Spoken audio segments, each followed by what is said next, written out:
నేను మీ సాయి మల్లేష్ మాడుతున్నాను. ముందుగా మా ఛానల్ సబ్స్క్రైబ్ చేసి లైక్ చేసి షేర్ చేయండి. అదేవిధంగా హైదరాబాద్లో కానీ హైదరాబాద్ పరిసర ప్రాంతాల్లో కానీ స్థలం కొనాలనుకున్నా అమ్మాలనుకున్నా ఇందులో ఉన్న కాంటాక్ట్ నెంబర్ని సంప్రదించగలరు. ఓకే ఫ్రెండ్స్, ఈరోజు వార్తల్లోని ముఖ్యాంశాలు తెలుసుకుందాం. ఆంధ్రజ్యోతి దినపత్రిక 200 లోపు ఖర్చుతో హైదరాబాద్లో ఎక్కడి నుంచైనా ఎయిర్పోర్టుకు మెట్రో రైల్లో సాఫీగా ప్రయాణం. మొదటి దశ కారిడార్లతో అనుసంధానంగా నాగోల్ శంషాబాద్ లైన్, మియాపూర్ రాయదుర్గం జేబీఎస్ 3 కారిడార్ల ద్వారా విమానాశ్రయానికి. కాళేశ్వరం కహాని. ఈ ప్రాజెక్టు బీఆర్ఎస్ ప్రభుత్వ ఇంజనీరింగ్ తప్పిదమే.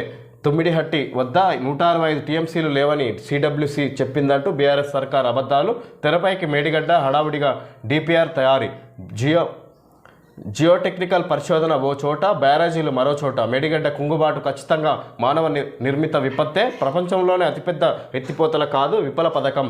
కాళేశ్వరం లోపాలపై కేంద్ర జలశక్తి శాఖ సలహాదారు వెదిరే శ్రీరామ్ వరుస కథనాలు. ఆంధ్రజ్యోతి ప్రత్యేకం.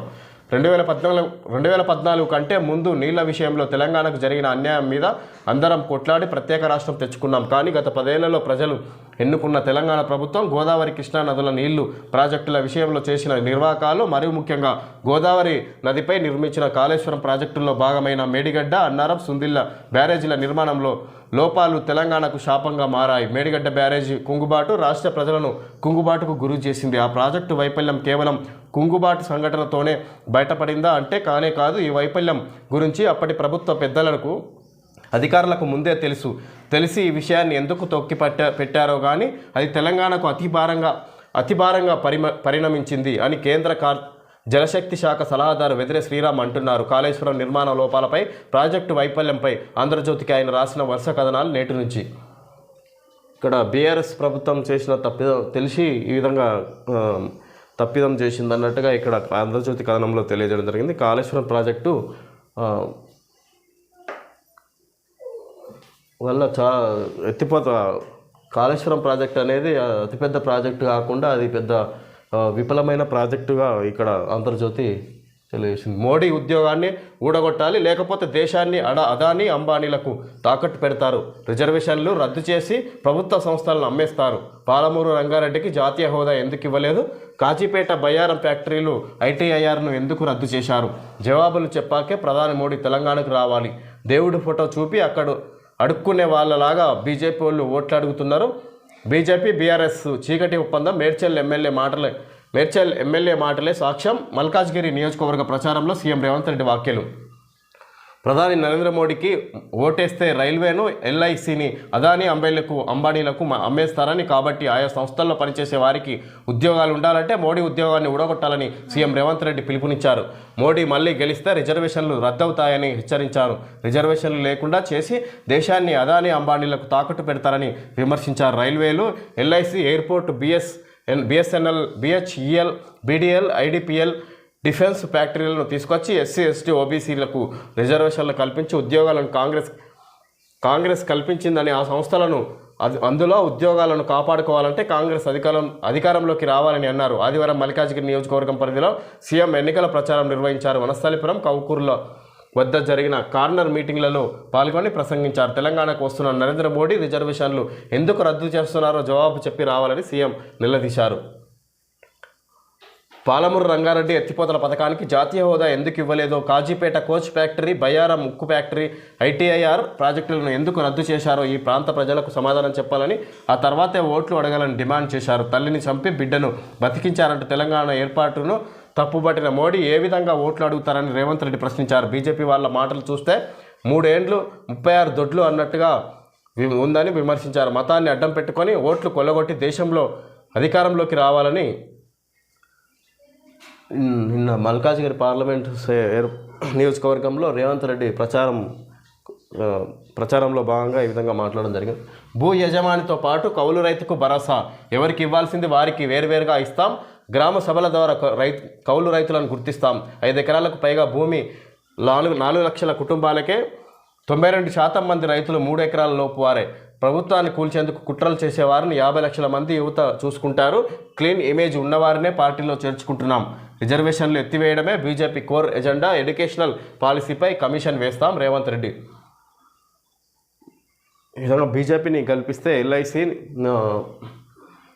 ఈ విధంగా వాటిని అదాని అంబానీలకు రైల్వేని ఎల్ఐసిని ప్రభుత్వంలో ఉన్న వాటిని ఇప్పుడు వాళ్ళ అదాని అంబానీలకు అప్పచెప్తారు అన్నట్టుగా ఇక్కడ బీజేపీని బీజేపీ గెలిపిస్తే అది దేశంలో అంతా అవినీతికి పాల్పడుతుంది అన్నట్టుగా ఇక్కడ రేవంత్ రెడ్డి తెలియజేశారు. ఈ విధంగా బీఆర్ఎస్ ప్రభుత్వాన్ని కూడా బీఆర్ఎస్ పార్టీని కూడా ఈ విధంగా తప్పుపట్టడం జరిగింది.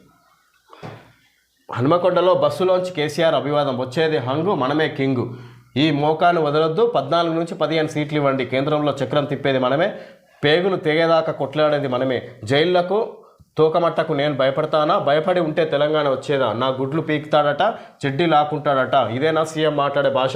వరంగల్ రోడ్ షోలో బీఆర్ఎస్ చీఫ్ కేసీఆర్.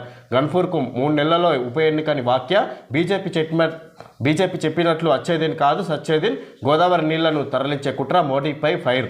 ఏడాదిలోగా కేసీఆర్ శాసిస్తారు, తోకాడిస్తున్న అధికారులు మన మాట వింటారు, అధికారం పోవడంతో ఊళ్ళో సుంకరి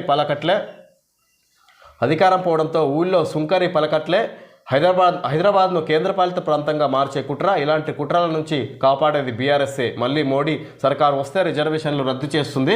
రేవంత్ రెడ్డి బండి సంజయ్ల మ్యాచ్ ఫిక్సింగ్, రాముడు అందరివాడు, మనము జై శ్రీరామ్ అందాం కేటీఆర్. వేములవాడ కరీంనగర్లో పార్టీ కార్యకర్తలతో భేటీ. ఇక్కడ వచ్చేది హంగు మనమే కింగ్ అన్నట్టుగా హనుమకొండలో బస్సులో నుంచి కేసీఆర్ ఇక్కడ ప్రచారంలో భాగంగా కేసీఆర్ మాట్లాడడం జరిగింది. ఈ విధంగా రానున్న సంవత్సరంలో బీఆర్ఎస్ అధికారంలోకి వస్తుంది అన్నట్టుగా మళ్ళీ మాట్లాడుతున్నారు.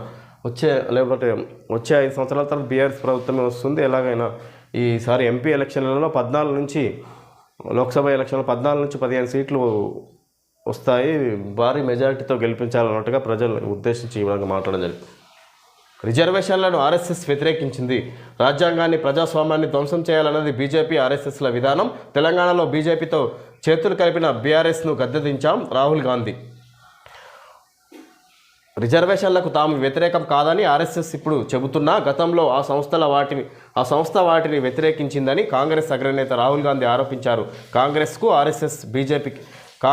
ఆర్ఎస్ఎస్ బీజేపీకి మధ్య ఉన్న పోరాటం సైద్ధాంతికమైనదని, వాళ్ళు దేశ రాజ్యాంగాన్ని నిర్మూలించాలనుకుంటే తాము కాపాడాలనుకుంటున్నామని చెప్పారు. భారతదేశానికి రాజ్యాంగం పునాదిలా నిలిచింది ఆర్ఎస్ఎస్ బీజేపీ వాళ్ళు. దేశ రాజ్యాంగాన్ని, ప్రజాస్వామ్యాన్ని, రాజ్యాంగ సంస్థలను ధ్వంసం చేయాలని కోరుకుంటున్నారు, దేశాన్ని రాజుల్లాగా ఏల్దామనుకుంటున్నారు అని విమర్శించారు. తాము రిజర్వేషన్లకు వ్యతిరేకం కామని ఆర్ఎస్ఎస్ అధినేత మోహన్ భగవత్ చెప్పిన నేపథ్యంలో రాహుల్ ఈ వ్యాఖ్యలు చేశారు. కేంద్రపాలిత ప్రాంతం డామన్లో ఒడిశాలోని కటక్లో ఆదివారం జరిగిన ఎన్నికల సభల్లో రాహుల్ ప్రసంగించారు. ఎన్నికల పోరులో బీజేడీ పైకి పోరాడుతున్నట్లు కనిపిస్తున్నా లోపల కలిసే ఉన్నాయని ఆరోపించారు. మోడీ శతకోటీశ్వర్ల కోసం పనిచేస్తుంటే ఒడిశా సీఎం నవీన్ పట్నాయక్ కొందరి కోసమే పనిచేస్తున్నారని విమర్శించారు. తెలంగాణలో బీజేపీతో చేతులు కలిపిన బీఆర్ఎస్ను తాము అధికారంలో నుంచి దింపేశామని చెప్పారు. ఒడిశాలో మే 13 నుంచి 4 దశల్లో లోక్సభ అసెంబ్లీ ఎన్నికలు ఏకకాలంలో జరగనున్నాయి. ఇక్కడ ఒడిశా రాష్ట్రంలో నిన్న రాహుల్ గాంధీ ప్రచారంలో భాగంగా ఇక్కడ పాల్గొని మాట్లాడడం జరిగింది. ఇక్కడ బీఆర్ఎస్ మోహన్ భగవత్ మాట్లాడిన సందర్భంగా అది పూర్తిగా బీజేపీ ప్రభుత్వం రిజర్వేషన్లకు వ్యతిరేకంగా పనిచేస్తుంది అని అన్నట్టుగా ఉద్దేశించి ఇక్కడ రాహుల్ గాంధీ మాట్లాడడం జరిగింది. రిజర్వేషన్లకు మేము వ్యతిరేకం కాదు, మాపై సోషల్ మీడియా గుండాల దుష్ప్రచారం ఇది. దేశానికి స్వాతంత్రం వచ్చినప్పటికీ నుంచి ఆర్ఎస్ఎస్ రిజర్వేషన్లకు మద్దతు ఇస్తుంది. అర్హులకు రిజర్వేషన్లు అందాలి, అసమానతలు తొలగే వరకు కొనసాగాలి భగవత్. దేశంలో రిజర్వేషన్లకు తాము ఎప్పుడూ వ్యతిరేకం కాదని రాష్ట్రీయ స్వయం సేవక్ సంఘ్ ఆర్ఎస్ఎస్ చీఫ్ మోహన్ భగవత్ స్పష్టం చేశారు. అర్హులైన వారికి రిజర్వేషన్లు అందాలని, అసమానతలు తొలగే వరకు అవి కొనసాగాలని చెప్పారు. స్వాతంత్రం వచ్చినప్పటి నుంచి ఆర్ఎస్ఎస్ రిజర్వేషన్లకు మద్దతు ఇస్తూనే ఉందని తెలిపారు. కృత్రిమ మేధ ఏఐ ఉపయోగించి సోషల్ మీడియా గుండాలు దుష్ప్రచారం చేసి విభేదాలు సృష్టించే ప్రయత్నం చేస్తున్నారని ఆగ్రహం వ్యక్తం చేశారు. రిజర్వేషన్లకు సంఘ్ వ్యతిరేకం అంటూ సోషల్ మీడియాలో చేస్తున్న ప్రచారంలో ఏమాత్రం వాస్తవం లేదన్నారు. ఆదివారం ఆయన నాగర్ కర్నూలులో విద్యాభారతి విజ్ఞాన కేంద్రాన్ని చిన్నజీఆర్ స్వామితో కలిసి ప్రారంభించారు. ఈ సందర్భంగా భగవత్ మాట్లాడుతూ 1952లో ఒక చిన్న గదిలో 15 మంది విద్యార్థులతో ప్రారంభమైన శ్రీ సరస్వతి శిశు మందిర్ ఇక్కడ రిజర్వేషన్లకు మేము వ్యతిరేకం కాదు అని మాపై సోషల్ మీడియాలో దుష్ప్రచారం చేస్తున్నారు అన్నట్టుగా ఆర్ఎస్ఎస్ అధినేత మహేష్ భగవత్ ఇక్కడ ఈ విధంగా మాట్లాడారు. కాంగ్రెస్ చేస్తున్నది అంతా అసత్యం అన్నట్టుగా ఇక్కడ ఆయన వివరించారు. రిజర్వేషన్ల రద్దు పెద్ద అబద్ధం, కాంగ్రెస్ పార్టీ గోబెల్స్ ప్రచారం చేస్తుంది. కేంద్ర మంత్రి షా ప్రసంగాన్ని మార్పింగ్ చేశారు. అబద్ధాలే Congress guarantee, G Kishan Reddy. SC ST రిజర్వేషన్ల రద్దు అని దుష్ప్రచారం మత రిజర్వేషన్లు తెచ్చింది కాంగ్రెస్సే, మేము అధికారంలోకి రాగానే రద్దు. బండి సంజయ్ ఇక్కడ ఈ విధంగా కిషన్ రెడ్డి, బండి సంజయ్ ఈ విధంగా మాట్లాడడం జరిగింది. రిజర్వేషన్ల రద్దు పెద్ద అబద్ధం అన్నట్టుగా ఇక్కడ కాంగ్రెస్ చేస్తున్న రిజర్వేషన్ల రద్దు బీజేపీ చేస్తుంది అన్నట్టుగా కాంగ్రెస్ చేస్తున్న వ్యాఖ్యలకు ఈ విధంగా బండి సంజయ్, కిషన్ రెడ్డి ఈ విధంగా స్పందించారు. షైన్ 100 సరసమైన ధర, ఎక్కువ సౌకర్యం, ఈఎంఐ 1999 నుండి ప్రారంభం అంటే ఈఎంఐ 66,600 ఎక్స్ షోరూమ్ ధర తెలంగాణ. ఇక్కడ హోండా షైన్ అడ్వర్టైజ్మెంట్ ఇది ఫ్రెండ్స్ ఈరోజు వార్తల్లోని ముఖ్యాంశాలు తెలియజేయడం జరిగింది. Thank you friends.